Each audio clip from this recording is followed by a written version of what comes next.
नमस्कार।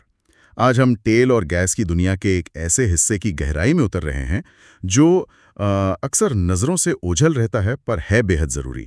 Piping engineering और योजना, और ख़ासकर हम खाड़ी क्षेत्र पर ध्यान देंगे। बिल्कुल, ये एक बहुत ही दिलचस्प और अहम विषय है। हाँ, और हमारे पास ज़ुबैर अहमद का एक शोध पत्र है।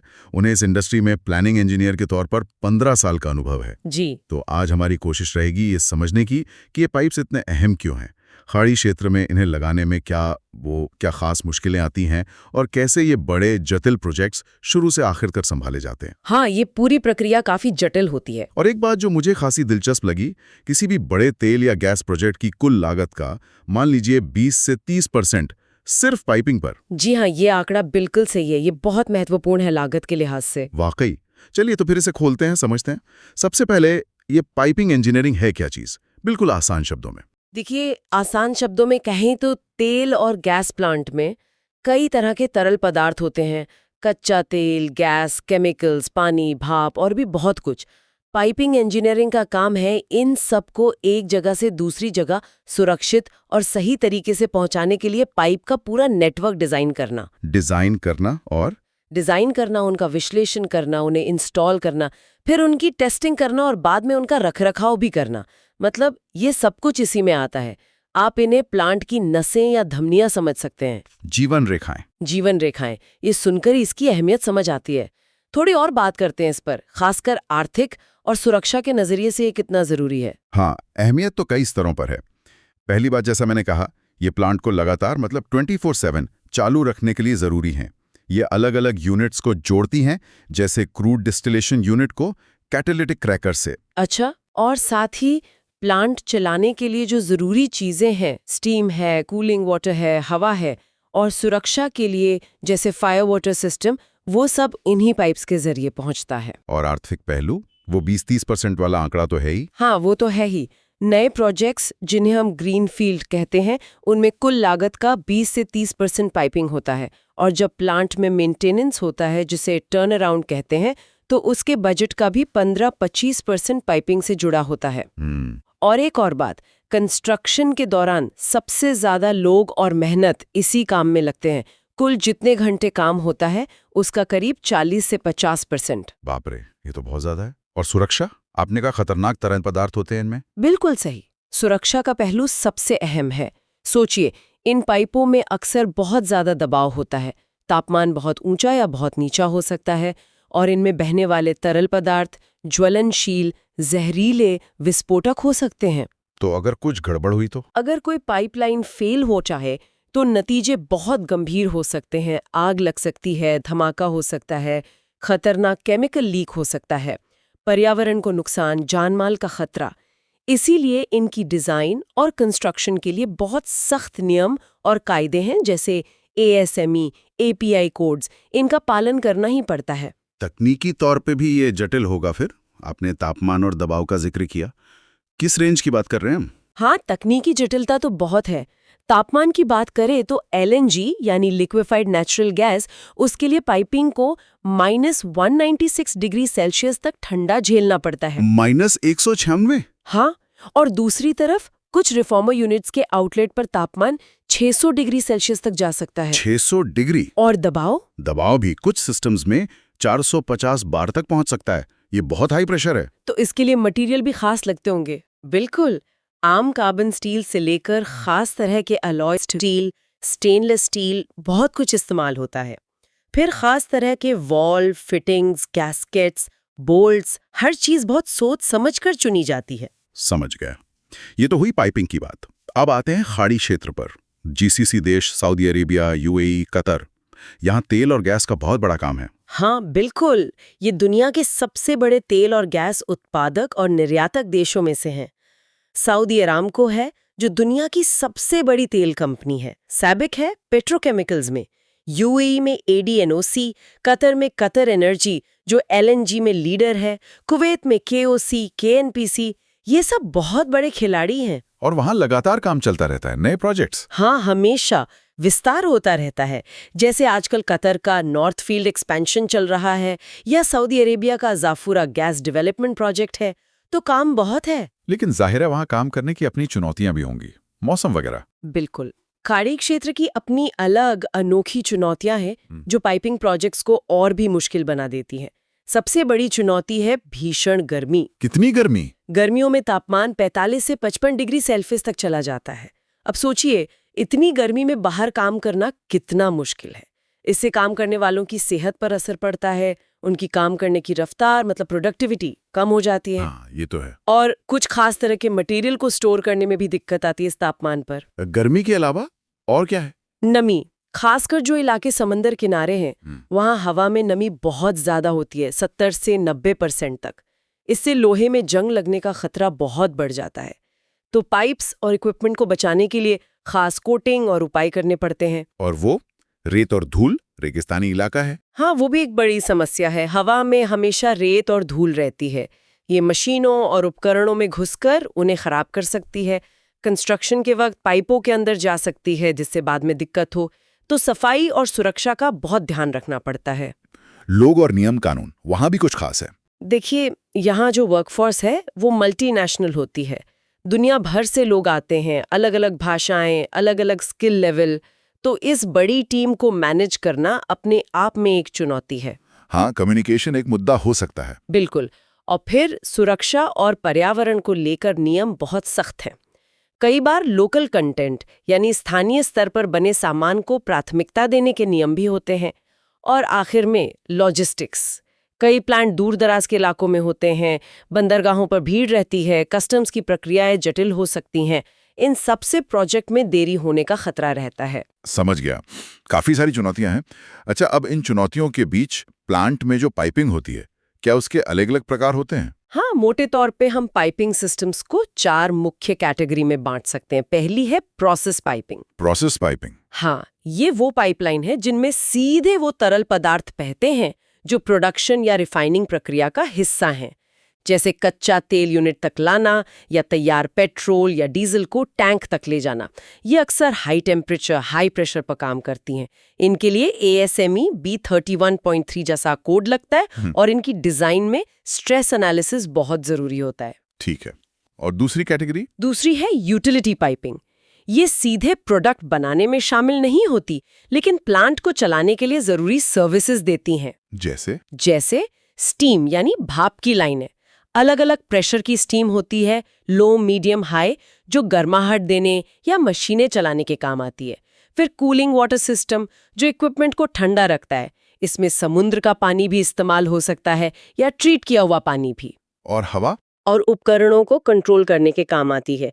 दूसरी होती है प्लांट एयर, जो बाकी कामों के लिए। और नाइट्रोजन सिस्टम भी होता है, जो टैंकों या पाइपों को ऑक्सीजन फ्री रखने, इनर्टिंग या साफ करने, पर्जिंग के काम आता है। तीसरी कैटेगरी आपने बताई थी फायर वाटर सिस्टम, सुरक्षा के लिहाज से। जी, ये बहुत ही महत्वपूर्ण है। इसमें एक तो होती है फायर वाटर रिंग मेन। ये पूरे प्लांट में फैली एक बड़ी पाइपलाइन है जिससे कहीं भी आग लगने पर पानी पहुंचाया जा सके। इसी से जुड़े होते हैं हाइड्रेंट्स और मॉनिटर्स। मॉनिटर्स मतलब वो बड़े वाले फव्वारे? हाँ, जो दूर तक पानी फेंकते हैं। फिर होते हैं डेल्यूज सिस्टम। ये किसी खास इक्विपमेंट या एरिया के ऊपर लगे होते हैं और आग लगने पर पानी का पर्दा बना देते हैं। और हाइड्रोकार्बन की आग के लिए फोम सिस्टम भी होते हैं। इनका पूरा डिजाइन हाइड्रोलिक कैलकुलेशंस और NFPA जैसे मानकों पर आधारित होता है। और चौथी थी स्पेशलिटी पाइपिंग, उसमें क्या आता है? हाँ, इसमें वो खास सिस्टम आते हैं, जैसे फ्लेयर और रिलीफ सिस्टम, इमरजेंसी में अतिरिक्त गैस या दबाव को सुरक्षित रूप से बाहर निकालने या जलाने के लिए। ब्लो डाउन सिस्टम, यूनिट बंद करते समय उसमें बचा माल निकालने के लिए। ड्रेन और वेंट सिस्टम, पाइपलाइन से पानी निकालने या हवा निकालने के लिए। अच्छा। केमिकल इंजेक्शन सिस्टम, प्रोसेस में जंग रोकने या दूसरी चीजों के लिए केमिकल डालने वाले छोटे पाइप। और हाँ, LNG या क्रायोजेनिक पाइपिंग, जो बहुत ही ठंडे तरल -196 डिग्री सेल्सियस तक संभालती है। इसके लिए खास मटेरियल लगता है, जैसे स्टेनलेस स्टील या 9% निकल स्टील। आपने कई बार मटेरियल का जिक्र किया, carbon steel, alloy steel, stainless steel, इनका चुनाव कितना अहम है? बहुत ज्यादा। मटेरियल का सही चुनाव ही पाइपलाइन की सुरक्षा और उम्र तय करता है।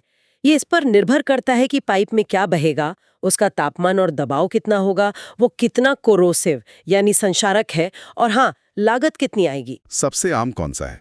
सबसे आम तो कार्बन स्टील है, जैसे ASTM A106 ग्रेड B। ये ज्यादातर सामान्य तापमान और दबाव वाली जगहों पर लगता है। बहुत ज्यादा तापमान के लिए फिर क्रोमियम मोलिब्डेनम वाले अलॉय स्टील इस्तेमाल होते हैं। और स्टेनलेस स्टील? स्टेनलेस स्टील वहां लगता है जहां जंग लगने का खतरा ज्यादा हो या फिर बहुत कम तापमान हो, जैसे क्रायोजेनिक सर्विस में। 304 और 316 ग्रेड काफी आम है। और कभी-कभी गैर धातु मटेरियल भी लगते हैं, जैसे? प्लास्टिक। हाँ, एक तरह से FRP या GRE, ये फाइबर ग्लास से बने होते हैं, या HDP पाइप। ये अक्सर समुद्र के पानी की लाइनों में या जमीन के नीचे पानी की लाइनों में इस्तेमाल होते हैं। और सिर्फ पाइप ही नहीं, फिटिंग्स जैसे एल्बो, टी फ्लैंज जो पाइप को जोड़ते हैं, गैस्केट जो लीकेज रोकते हैं, और बोल्ट्स, इन सब का सही चुनाव भी उतना ही जरूरी है। मतलब हर छोटी चीज मायने रखती है। ठीक है, तो हमने पाइपिंग के प्रकार और मटेरियल समझ लिए। अब आते हैं प्रोजेक्ट के सफर पर। ये पूरा काम शुरू से अंत तक कैसे होता है? इसके चरण क्या हैं? जी, किसी भी बड़े प्रोजेक्ट की तरह पाइपिंग का काम भी कई चरणों में बटा होता है। सबसे पहले होती है शुरुआती प्लानिंग और डिजाइन। इसे कहते हैं फीड, यानी front end engineering design. Feed, okay. Feed के बाद आता है डिटेल्ड इंजीनियरिंग का चरण। यहीं पर हर चीज बारीकी से डिजाइन होती है। फिर सामान की खरीद होती है, प्रोक्योरमेंट। उसके बाद शुरू होता है फैब्रिकेशन, मतलब पाइप के टुकड़े तैयार करना। वर्कशॉप में? हाँ, ज्यादातर वर्कशॉप में, पर कभी-कभी साइट पर भी। फैब्रिकेशन के बाद होता है कंस्ट्रक्शन या इरेक्शन, यानी उन टुकड़ों को साइट पर लगाना। फिर प्री कमिश्निंग और टेस्टिंग, सारी जांच पड़ताल, और सबसे आखिर में कमिश्निंग और स्टार्टअप, प्लांट को चालू करना। चलिए इंजीनियरिंग वाले चरणों से शुरू करते हैं। ये फीड क्या है और इसमें क्या होता है? आपने कहा 3 से 6 महीने लगते हैं इसमें। हाँ, फीड प्रोजेक्ट का बहुत शुरुआती लेकिन अहम चरण है। इसका मकसद होता है प्रोजेक्ट का बेसिक डिजाइन तैयार करना, ताकि लागत का अंदाजा लगाया जा सके, आमतौर पर ±20% की सटीकता के साथ। और ये डिटेल्ड इंजीनियरिंग के लिए एक मजबूत नींव तैयार करता है। इसमें क्या क्या फाइनल हो जाता है? इसमें कई मुख्य चीजें तय होती हैं, जैसे कौन से इंजीनियरिंग कोड और स्टैंडर्ड फॉलो किए जाएंगे, डिजाइन बेसिस, प्लांट का लेआउट कैसा दिखेगा, कौन सा इक्विपमेंट कहाँ रखा जाएगा, पाइप कहाँ से होकर गुजरेंगे, प्लॉट प्लान। पाइप रैक का रूट भी? हाँ, पाइप रैक रूटिंग भी। फिर हर तरह की पाइपलाइन के लिए कौन सा मटेरियल इस्तेमाल होगा, ये तय होता है PMS, यानी पाइपिंग मटेरियल स्पेसिफिकेशन में। एक बड़ी रिफाइनरी में 10-20 अलग-अलग PMS हो सकते हैं। अच्छा। हर एक पाइपलाइन की डिटेल्स एक लिस्ट में डाली जाती हैं, जिसे लाइन लिस्ट कहते हैं। और प्लांट का एक शुरुआती प्रोसेस फ्लो डायग्राम बनता है, जिसे PNID कहते हैं, प्रोसेस एंड इंस्ट्रूमेंटेशन डायग्राम। इसी स्टेज पर यह भी पहचान लिया जाता है कि कौन सी चीजें खरीदने में बहुत ज्यादा टाइम लगेगा, 6 महीने, 9 महीने। उन्हें लॉन्ग लीड आइटम्स कहते हैं, ताकि उनका ऑर्डर पहले दिया जा सके। बिल्कुल। प्लानिंग इंजीनियर इसी चरण में फीड का शेड्यूल बनाता है। डिटेल डिजाइन के लिए कितने इंजीनियर घंटे लगेंगे, इसका अनुमान लगाता है, और संभावित जोखिमों की पहचान करता है। ठीक है। फीड के बाद आता है डिटेल इंजीनियरिंग। इसमें 6 से 18 महीने, यही असली माता बच्ची होती होगी। हाँ, आप कह सकते हैं। डिटेल्ड इंजीनियरिंग में ही सारा डिजाइन फाइनल होता है। इतना डिटेल्ड कि उसके आधार पर सामान खरीदा जा सके, पाइप बन सके और साइट पर लग सके। यहाँ कई सारे काम एक साथ चलते हैं। जैसे? सबसे जरूरी क्या है? वो पूर्ण कामों में से एक है पूरे प्लांट का 3D कंप्यूटर मॉडल बनाना। इसके लिए PDMS या SP3D जैसे खास सॉफ्टवेयर इस्तेमाल होते हैं। 3D मॉडल जैसे फिल्मों में दिखाते हैं? कुछ वैसा ही, लेकिन इंजीनियरिंग के लिए। इसमें सारे इक्विपमेंट, सारे स्ट्रक्चर, पाइप रैक, सब कुछ मॉडल किया जाता है। फिर एक एक पाइप को इस मॉडल में रूट किया जाता है। रूटिंग करते समय बहुत सी बातों का ध्यान रखना होता है। 2 चीज़ों के बीच कम से कम कितनी दूरी, क्लियरेंस रखनी है, पाइप में थर्मल एक्सपेंशन के लिए ज़रूरी लचीलापन कैसे देना है। और आपने क्लैश डिटेक्शन की बात की थी। हाँ, वो बहुत ज़रूरी है। 3D मॉडल का एक बड़ा फायदा ये है कि सॉफ्टवेयर खुद बता देता है कि कहीं कोई पाइप किसी दूसरे पाइप से या किसी इक्विपमेंट से या दीवार से टकरा तो नहीं रहा। अगर ऐसा होता है तो डिज़ाइन को तुरंत ठीक किया जा सकता है। इससे बाद में साइट पर होने वाली बहुत सी परेशानियां बच जाती हैं। ये तो बहुत काम की चीज है। और क्या होता है इस चरण में? ड्राइंग्स वगैरह? हाँ, इसी 3D मॉडल से फिर हर एक पाइपलाइन के लिए एक खास तरह की ड्राइंग निकाली जाती है। इसे आइसोमेट्रिक ड्राइंग या आईएसओ कहते हैं। ये एक सिंगल पाइपलाइन का 3D व्यू होता है जिस पर सारी जानकारी होती है। पाइप के टुकड़े कितने लंबे होंगे, कौन सी फिटिंग लगेगी, वेल्ड कहाँ होंगे, कौन सा मटेरियल इस्तेमाल होगा जिसे BOM बिल ऑफ मटेरियल कहते हैं, सारे डायमेंशंस। और ये आईएसओ ही फैब्रिकेशन और इरेक्शन के लिए इस्तेमाल होती है। बिल्कुल। वर्कशॉप में इसी आईएसओ को देखकर पाइप के स्पूल तैयार टुकड़े बनाए जाते हैं और साइट पर फिटर इसी को देखकर पाइप लगाते हैं। एक बड़े प्रोजेक्ट में ऐसी 10,000, 20,000 या उससे भी ज्यादा आईएसओस बन सकती हैं। बाप रे, बहुत काम है ये तो। स्ट्रेस एनालिसिस का भी आपने जिक्र किया था। हाँ, पाइपिंग स्ट्रेस एनालिसिस ये भी डिटेल्ड इंजीनियरिंग का एक बहुत अहम हिस्सा है। इसके लिए सीजर 2 जैसे सॉफ्टवेयर इस्तेमाल होते हैं। ये एनालिसिस ये पक्का करता है कि पाइप अंदर के प्रेशर, तापमान के बदलाव से होने वाले फैलाव या सिकुड़न और हवा या भूकंप जैसे बाहरी लोड को बिना फेल हुए झेल सकता है या नहीं। ये किन पाइपों के लिए ज्यादा जरूरी है?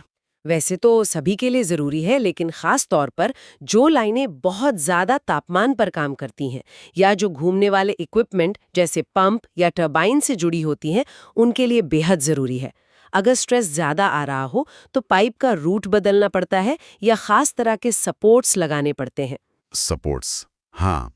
पाइप हवा में तो रहेंगे नहीं, उनका डिजाइन भी यही होता है। जी हाँ, पाइप सपोर्ट इंजीनियरिंग भी इसी चरण में होती है। पाइप के वजन को संभालने के लिए और जब वो गर्मी से फैले या सर्दी से सिकुड़े, थर्मल मूवमेंट, तो उसे सही तरीके से गाइड करने के लिए अलग-अलग तरह के सपोर्ट डिजाइन किए जाते हैं। कुछ फिक्स्ड होते हैं जिन्हें एंकर कहते हैं, कुछ सिर्फ सहारा देते हैं रेस्टिंग सपोर्ट, कुछ पाइप को एक दिशा में हिलने देते हैं गाइड, और कुछ स्प्रिंग वाले होते हैं स्प्रिंग हैंगर जो लगातार वजन को संभालते हैं। और मटेरियल की फाइनल लिस्ट वो भी यहीं तैयार होती है? हाँ, 3D मॉडल और आईएसओ से ही मटेरियल की पूरी list MTO material take off निकलती है। ये काफी सटीक होती है, ±25%। इसी के आधार पर सारा मटेरियल खरीदा जाता है। इसमें थोड़ी एक्स्ट्रा मात्रा कंटिंजेंसी भी जोड़ते हैं, करीब 5-10%। और मटेरियल लाने में कितना टाइम लगता है? ये मटेरियल पर निर्भर करता है। आम कार्बन स्टील पाइप और फिटिंग शायद 3-4 महीने में आ जाएं, लेकिन बड़े साइज के वाल्व हैं या कोई खास अलॉय स्टील का पाइप है तो उसमें 9 से 12 महीने या उससे भी ज्यादा लग सकते हैं। इसीलिए लॉन्ग लीड आइटम्स की पहचान फीड में ही कर ली जाती है। तो इस पूरे डिटेल्ड इंजीनियरिंग फेज में प्लानिंग इंजीनियर क्या करता है? प्लानिंग इंजीनियर का काम यहाँ बहुत बढ़ जाता है। वो इंजीनियरिंग और खरीद प्रोक्योरमेंट को मिलाकर एक डिटेल्ड इंटीग्रेटेड शेड्यूल बनाता है, अक्सर प्रिमेवेरा P6 सॉफ्टवेयर में। वो देखता है कि कितने इंजीनियर, डिजाइनर, स्ट्रेस एनालिस्ट चाहिए और उन्हें काम सौंपता है। वो लगातार प्रगति पर नजर रखता है, कितनी ISOs बन गईं, कितनी चेक हो गईं, कितनी जारी हो गईं। वो अर्न्ड वैल्यू एनालिसिस जैसे तरीकों से देखता है कि काम शेड्यूल और बजट के हिसाब से चल रहा है या नहीं, और वो दूसरे डिपार्टमेंट्स के साथ कोऑर्डिनेट भी करता है। ठीक है, तो इंजीनियरिंग पूरी हो गई, मटेरियल आ गया, अब जमीन पर काम शुरू होगा। पहला कदम फैब्रिकेशन। हाँ, फैब्रिकेशन। इसका सीधा सा मतलब है ISO ड्राइंग के हिसाब से वर्कशॉप में या साइट पर पाइप के तैयार टुकड़े बनाना, जिन्हें स्पूल कहते हैं। ये टुकड़े फिर साइट पर ले जाकर सीधे जोड़े जा सकते हैं। ये कहाँ बनते हैं? क्या तरीके हैं इसके? इसके लिए 3 मुख्य रणनीतियां हो सकती हैं। सबसे आम है शॉप फैब्रिकेशन, मतलब एक खास वर्कशॉप होती है पाइप फैब्रिकेशन के लिए, जहां कंट्रोल्ड माहौल में काम होता है। जी। यहाँ क्वालिटी अच्छी रहती है और काम भी तेजी से होता है। और दूसरा है फील्ड फैब्रिकेशन। इसमें पाइप और फिटिंग्स को सीधी साइट पर ही काटा और जोड़ा जाता है। ये ज्यादा लचीला होता है अगर डिजाइन में कुछ बदलाव हो या कोई खास कनेक्शन बनाना हो, लेकिन इसमें वर्कशॉप जैसी क्वालिटी और स्पीड शायद न मिले। और तीसरा आपने कहा था मॉड्यूलर। हाँ, मॉड्यूलर फैब्रिकेशन। इसमें पाइपिंग के बड़े बड़े हिस्से कभी-कभी पूरे इक्विपमेंट के साथ ऑफ साइट यानी कहीं और बनाकर तैयार किए जाते हैं। फिर इन बड़े बड़े मॉड्यूल्स को जहाज या ट्रेलर से साइट पर लाया जाता है और सीधे इंस्टॉल कर दिया जाता है। इससे साइट पर काम बहुत कम हो जाता है। इस फैब्रिकेशन के प्रोसेस में क्या-क्या स्टेप्स होते हैं? कई स्टेप्स हैं। पहले तो मटेरियल आता है, उसकी पूरी जांच होती है। एक जरूरी टेस्ट होता है PMI, पॉजिटिव मटेरियल आइडेंटिफिकेशन, जिससे पक्का होता है कि मटेरियल सही ग्रेड का है। फिर मटेरियल को ड्राइंग के हिसाब से काटा जाता है, उसके किनारों को वेल्डिंग के लिए तैयार किया जाता है, बेवलिंग। फिर वेल्डिंग। हाँ, फिर टुकड़ों को सही पोजीशन में रखकर वेल्डिंग की जाती है। वेल्डिंग क्वालिफाइड वेल्डर्स ही करते हैं और एक तयशुदा procedure WPS, welding procedure specification को फॉलो करते हुए। कुछ खास मटेरियल या मोटी पाइपों में वेल्डिंग के बाद heat treatment PWHT, post weld heat treatment की भी जरूरत पड़ती है ताकि वेल्ड का स्ट्रेस कम हो जाए। वेल्डिंग सही हुई है या नहीं, ये कैसे पता चलता है? उसके लिए होती है NDT, नॉन डिस्ट्रक्टिव टेस्टिंग, मतलब बिना वेल्ड को तोड़े उसकी क्वालिटी जांचना। इसके कई तरीके हैं, जैसे RT, रेडियोग्राफी यानी x-ray, UT, ultrasonic testing, MT, magnetic particle testing, PT, liquid penetrant testing. कौन सा टेस्ट करना है, ये कोड और स्पेसिफिकेशन में लिखा होता है। और NDT के बाद? NDT पास होने के बाद जरूरत के हिसाब से स्पूल का प्रेशर टेस्ट, हाइड्रो टेस्टिंग किया जा सकता है। फिर उस पर जंग से बचाने के लिए पेंट या कोटिंग लगाई जाती है और हर स्टेप का पूरा रिकॉर्ड रखा जाता है, वेल्ड किसने किया, NDT रिपोर्ट क्या है वगैरह। ये डॉक्यूमेंटेशन बहुत जरूरी है। क्वालिटी कंट्रोल का क्या रोल है इसमें? क्वालिटी कंट्रोल या QC का रोल बहुत अहम है। एक इंस्पेक्शन एंड टेस्ट प्लान बनाया जाता है जिसमें लिखा होता है कि किस स्टेज पर क्या चेक करना है, कौन चेक करेगा और कहां पर क्लाइंट या थर्ड पार्टी इंस्पेक्टर की मौजूदगी जरूरी है, जिसे होल्ड पॉइंट या विटनेस पॉइंट कहते हैं। QC टीम ये पक्का करती है कि सारा काम ड्राइंग और स्पेसिफिकेशन के हिसाब से हो रहा है। खाड़ी क्षेत्र में फैब्रिकेशन पर गर्मी का असर होता होगा। हाँ बिल्कुल, अगर फील्ड फैब्रिकेशन हो रहा है तो गर्मी से प्रोडक्टिविटी कम होती है। शॉप फैब्रिकेशन में माहौल कंट्रोल्ड होता है तो असर कम होता है। प्लानिंग इंजीनियर फैब्रिकेशन का शेड्यूल बनाता है, कितने वेल्डर, फिटर, QC इंस्पेक्टर चाहिए इसकी प्लानिंग करता है और प्रगति को ट्रैक करता है, कितने स्पूल बन गए, कितने इंच डाया वेल्डिंग हो गई, वेल्डिंग की क्वालिटी कैसी है, रिपेयर रेट कितना है। ठीक है, स्पूल बन गए, अब उन्हें साइट पर लगाने की बारी, कंस्ट्रक्शन या इरेक्शन। बिल्कुल। अब इन तैयार स्पूल्स को और बाकी कंपोनेंट्स जैसे वॉल्व, फ्लैंज वगैरह को साइट पर उनकी सही जगह पर लगाना और आपस में जोड़ना, यही कंस्ट्रक्शन या इरेक्शन है। इसके क्या तरीके हैं? सबसे आम तरीका है स्पूल इरेक्शन। वर्कशॉप से स्पूल साइट पर आते हैं, फिर क्रेन की मदद से उन्हें उठाकर उनकी जगह पर रखा जाता है, पाइप रैक पर या इक्विपमेंट से जोड़ा जाता है। फिर इन स्पूल्स को आपस में जोड़ने के लिए फील्ड वेल्डिंग की जाती है। स्टिक बिल्ड भी होता है? हाँ, कभी-कभी खासकर छोटे साइज के पाइप या बहुत कॉम्प्लिकेटेड एरिया में पाइप और फिटिंग्स को एक-एक करके साइट पर ही जोड़ा जाता है। इसे स्टिक बिल्ड कहते हैं। और अगर मॉड्यूलर कंस्ट्रक्शन हो रहा है तो बड़े-बड़े मॉड्यूल सीधे अपनी जगह पर रख दिए जाते हैं। साइट पर काम करने में क्या चुनौतियां आती हैं? आपने गर्मी का जिक्र किया था। हाँ, खाड़ी क्षेत्र में गर्मी सबसे बड़ी चुनौती है। गर्मियों में दिन के कुछ घंटों में काम करना लगभग नामुमकिन हो जाता है। प्रोडक्टिविटी 30 से 50% तक गिर सकती है। रमजान के महीने में भी काम के घंटे कम होते हैं और रफ्तार धीमी हो जाती है। और वेल्डिंग वगैरह? फील्ड में वेल्डिंग करना वर्कशॉप से ज्यादा मुश्किल होता है। मौसम का असर पड़ता है, तेज हवा, धूल, कई बार बहुत ऊंचाई पर या तंग जगह में काम करना पड़ता है। साइट पर NDT और PWHT करना भी ज्यादा चुनौतीपूर्ण होता है। और वॉल्व वगैरह लगाते समय? वॉल्व या दूसरे स्पेशल आइटम लगाते समय, खासकर फ्लैंज कनेक्शंस में, बोल्ट्स को सही टेंशन, टॉर्क से कसना बहुत जरूरी होता है ताकि लीकेज न हो। इसके लिए खास प्रोसीजर और टूल इस्तेमाल होते हैं, जैसे ASME PCC1 गाइडलाइन में बताया गया है। इरेक्शन के बाद पाइप पर इंसुलेशन, अगर जरूरत है तो, और फाइनल पेंटिंग की जाती है। इसमें प्लानिंग इंजीनियर का क्या काम होता है? यहाँ प्लानिंग इंजीनियर एक बहुत डिटेल्ड कंस्ट्रक्शन शेड्यूल बनाता है। वो पूरे काम को छोटे छोटे हिस्सों में तोड़ता है, एरिया के हिसाब से, सिस्टम के हिसाब से, लाइन के हिसाब से। इसे WBS, वर्क ब्रेकडाउन स्ट्रक्चर कहते हैं। वो हर एक्टिविटी का समय और जरूरी संसाधन, लेबर, इक्विपमेंट तय करता है। एक्टिविटी का ध्यान रखते हुए। हाँ, खाड़ी क्षेत्र के प्रोडक्टिविटी फैक्टर, गर्मी, रमजान को ध्यान में रखकर। वो मैन पावर का अनुमान लगाता है, मैन पावर हिस्टोग्राम बनाता है। वो अक्सर 3 हफ्ते का लुक अहेड शेड्यूल बना के साइट टीम को देता है। वो प्रगति को मापता है, कितने इंच डाया पाइप लग गए, कितने वेल्ड हो गए। वो अर्न वैल्यू मैनेजमेंट EVM का इस्तेमाल करता है और वो बदलावों को मैनेज करता है। चेंज कंट्रोल, पाइप लग गए, जुड़ गए, अब क्या सीधे तेल या गैस डाल देते हैं? नहीं, बिल्कुल नहीं। इरेक्शन पूरा होने के बाद आता है प्री कमिश्निंग और टेस्टिंग का चरण। ये बहुत ज़रूरी है। इसका मकसद है ये पक्का करना कि सिस्टम मैकेनिकल तौर पर पूरा है, मैकेनिकल कंप्लीशन, अंदर से साफ है, कहीं कोई लीकेज नहीं है और अब इसमें प्रोसेस फ्लूइड डालना सुरक्षित है। इसमें क्या क्या होता है? सबसे पहले तो पूरी चेकिंग होती है कि ड्राइंग के हिसाब से सब कुछ लगा है या नहीं। अगर कोई कमी है, जिसे पंच पॉइंट कहते हैं, तो उसे ठीक किया जाता है। फिर होती है सिस्टम की सफाई। सफाई कैसे? जरूरत के हिसाब से हवा से जोर से फ्लश करना, एयर ब्लोइंग, पानी से फ्लश करना, वाटर फ्लशिंग, या कभी-कभी स्टीम से ब्लो करना, स्टीम ब्लोइंग। मकसद होता है कि अंदर वेल्डिंग का कचरा, धूल या कोई और चीज न रह जाए। और फिर टेस्टिंग, प्रेशर टेस्ट। हाँ, सफाई के बाद सबसे जरूरी है प्रेशर टेस्टिंग।